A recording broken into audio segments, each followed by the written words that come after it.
Welcome to the Lake Erie Regional Grape Programs podcast, Between the Vines. I'm here with Andy Muza. I'm recording this in March while Andy is still hanging around as a team member, but by the time you listen to this, Andy will have retired.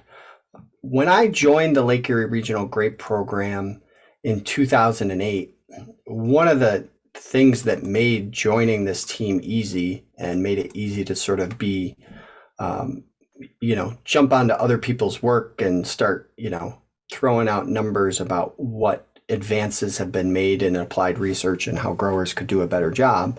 What made that easy is I had three other team members that between the three of them had almost 50 years of experience in grapes, um, and well over 50 years of experience in agriculture, and around, I think it was around 30 years of experience just on the Lake Erie Regional Grape Program. So three team members sort of all average 10 years of experience on the team. And so really I was the only new guy. I was the only one who had to learn anything. And I had, two and a half, three mentors to help figure it out. That is not where the Lake Erie Regional Grape Program is going to be when you see this podcast. We're going to be down to maybe 17 years of experience, and most of it's going to be mine. So we're not going to be the same kind of team. We're going to do the best we can, and we are going to also do the best to add experience.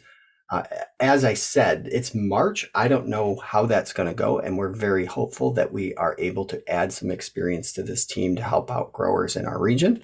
But one of the other things we wanted to do is to take an opportunity to use the last couple of months or 10 or 12 weeks that we've got with Andy, and get some stuff recorded down, because we certainly don't want, some of the things that Andy has learned over the years or shared with growers to ever be lost, because we certainly don't want to, sort of lose the knowledge that we've gained. And a lot of other things have been done to sort of preserve research and make sure that we, growers are still successful. But this is just one more, I think, sort of tool in that toolbox. So Andy, thank you very much for joining me, for the last 14 years, and also joining me today as we start sort of this series in discussing with you some of the experience you've had with the Lake Erie Regional Grape Program. First off, I can't believe you've been here for 14 years already. Oh my gosh. I did that math quickly, but yeah, I think that's right. Wow. Yeah, I had the reputation for just being the least experienced person on the team for a long, long time, because like I said, I was very fortunate to walk into a position where everybody had a ton of experience. It made it very easy to figure things out and start to get my feet wet. But no longer. Yeah, it's been 14 years, and it's a really good thing it's at least been that long, because Jen's been great. She's been here for 3 years, but anybody else we've got since we have not, if you guys remember, we were not doing podcasts when Tim Weigel was here. So if you're listening from far away, he was a really important team member as well. But we were doing video blogs, and so you may recognize him from that if you go to our website and catch up on the old video blogs. But we were not doing podcasts, so we've got a few more listeners from around the world since then.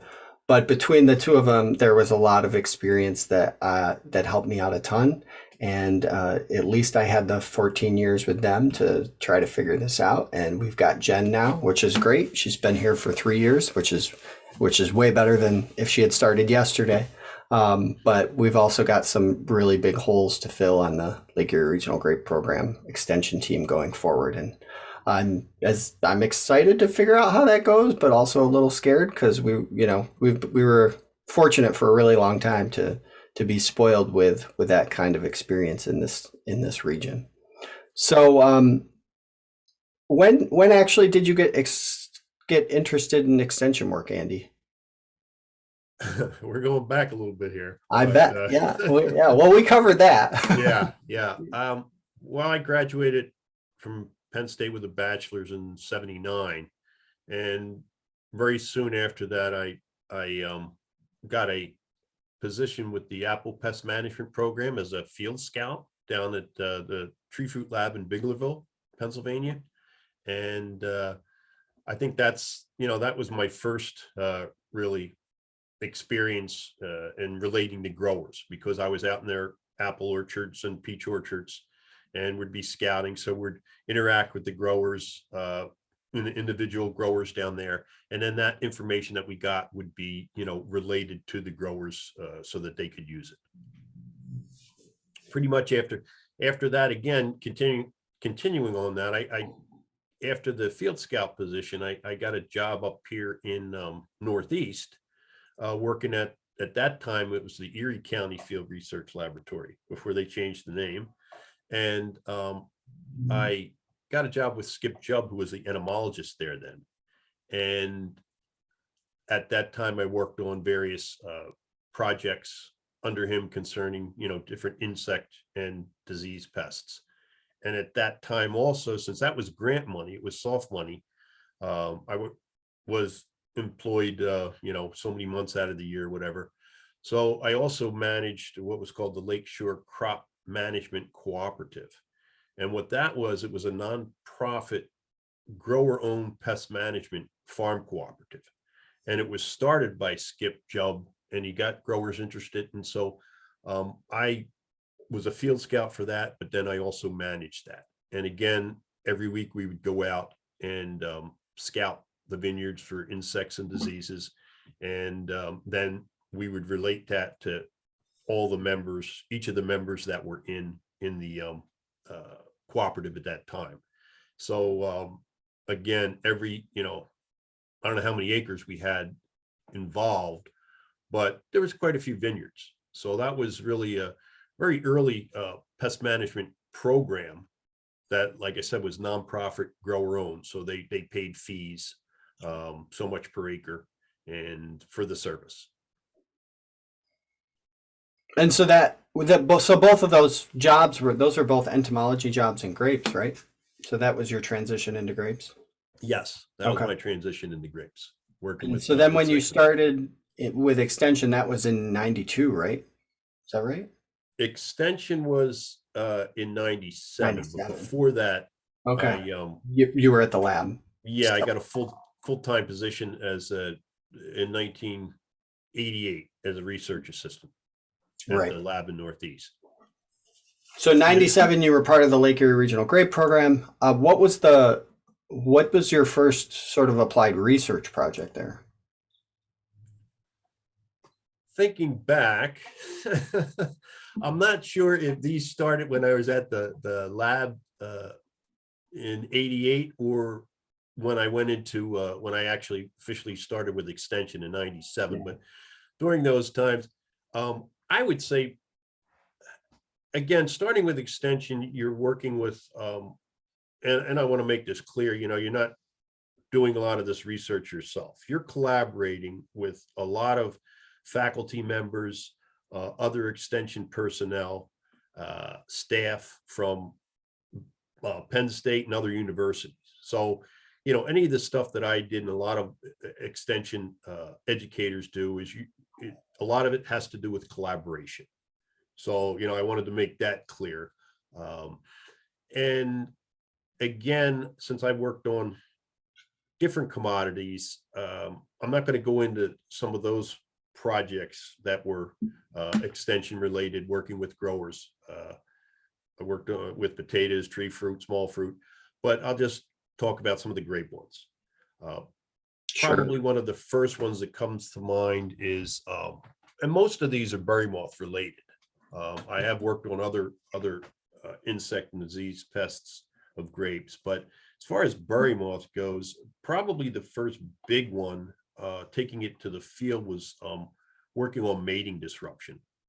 And at that time they had great berry moth pheromones that were embedded in these twist ties, just like you'd tie a trash bag with or whatever. And they were plastic coated, and the growers would tie these to the top trellis wire, and you do so many per so many per acre. And I can't remember, I think it might have been 200 per acre, something like that. And the idea behind that was that these twist ties would emit mass amounts of pheromones. And the idea was to disrupt the females, the males from finding the females to prevent mating. So that would I would say would be the first one that was actually where we put some of the research based projects actually into growers' vineyards. Yeah. We did that up here in Northeast, and Tim Weigel also did that with grape growers in New York.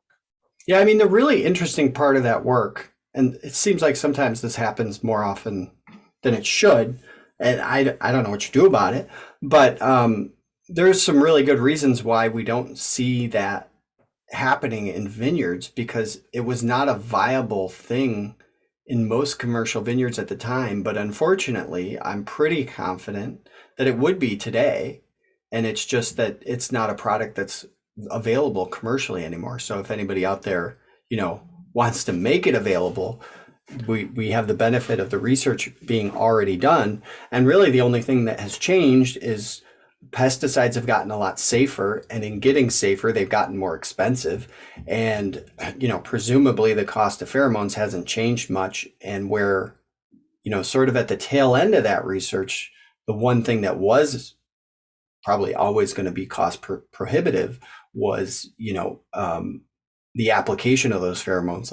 Like you said, when you started that research, it was with twist ties, and they've made it much more efficient to disperse pheromones, because pheromones are not just used in that sense. They're used, for other mating disruptions. They're used in other crops. So they've lowered the practical cost of using pheromones. We just don't have access to that pheromone anymore. So hopefully we can get there again, because that is something that economically would now, I'm pretty confident, would make a lot of sense. Yeah, I think, you're right. As far as with those twist ties, it was the application and the time it took for the growers to apply it. And that, I think, was one of the biggest downfalls. The other thing, since then, they've come up with a splat system where you would, shoot it like with a paintball gun onto the vineyard posts. And I know that Rufus Isaacs out of Michigan State worked a lot with that.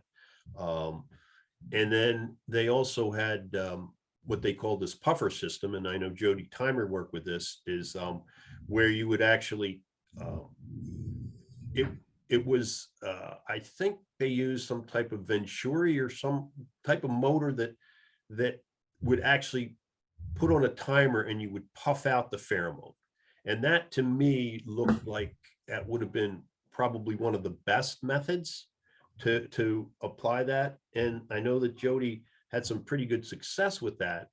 But one of the companies she was working at, there was a package where you also had to have some pheromone traps out there with a camera, and they would have a camera inside the pheromone trap to see if you were catching any. And if you were catching any, then it meant that, maybe you're weren't releasing enough pheromone into the vineyard at that time.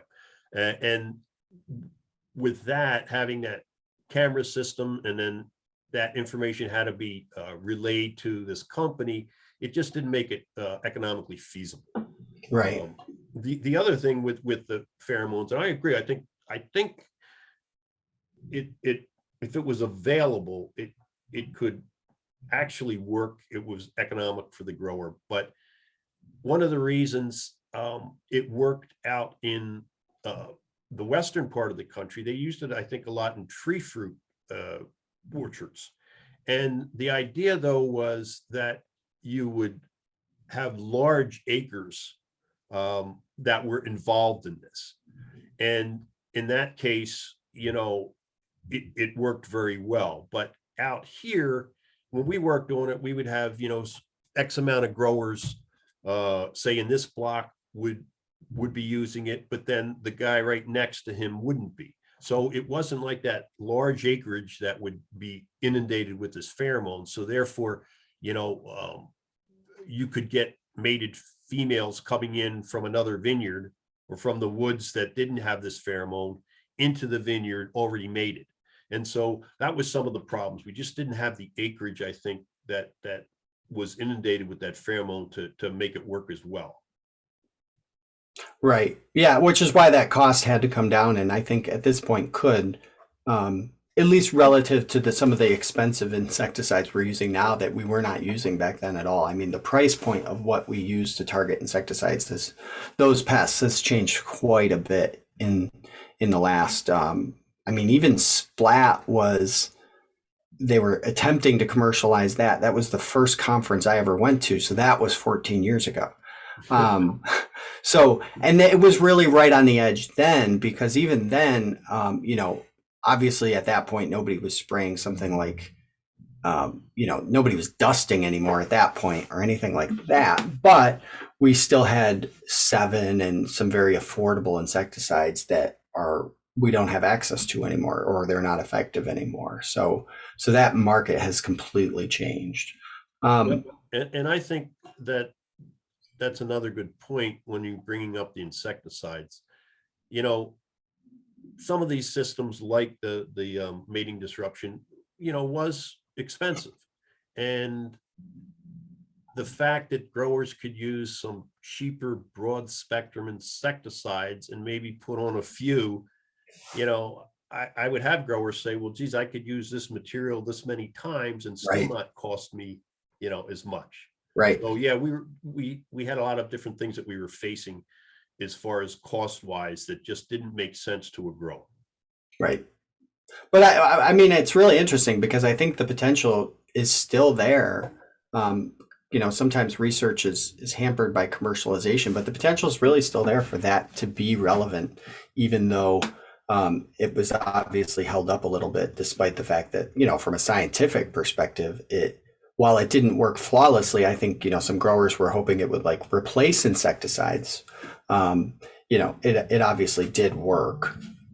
Well, and the other thing is, just like say with some insecticides or fungicides that, when they start looking at them and they look at the acreage that they're being used on, a company says, well, geez, we're going to pull it from this market because it's just not economically viable for us. Mhm. Whereas, so when you look at the grape acreage here, as compared to California, which doesn't have the berry moth, Right. then it's very minimal. So I think that's why the companies also got out of that. For sure. So today we talked about Great Berry Moth. We're going to keep doing this over the next few weeks. You've been talking about Great Berry Moth for years. One of the things I think I've heard both you and Tim say in the past is just, yeah, we're going to talk about Great Berry Moth again. But, I mean, correct me if I'm wrong, but at least for your career, and I know that sometimes things could change. We've been talking about spotted lanternfly and horrible things like that recently, but it's been the most important insect facing grapes in our region, right? Yes, it is. And I would say region wide, definitely it is the most important insect. Again, since it's a direct pest, but now spotted lanternfly may or may not replace that as the most important pest. I kind of think that at least up in our region, I'm going to be optimistic and say that when spotted lanternfly gets here, I think we will be able to handle it and manage it with, say, a lot less economic problems than, say, down in the southeast.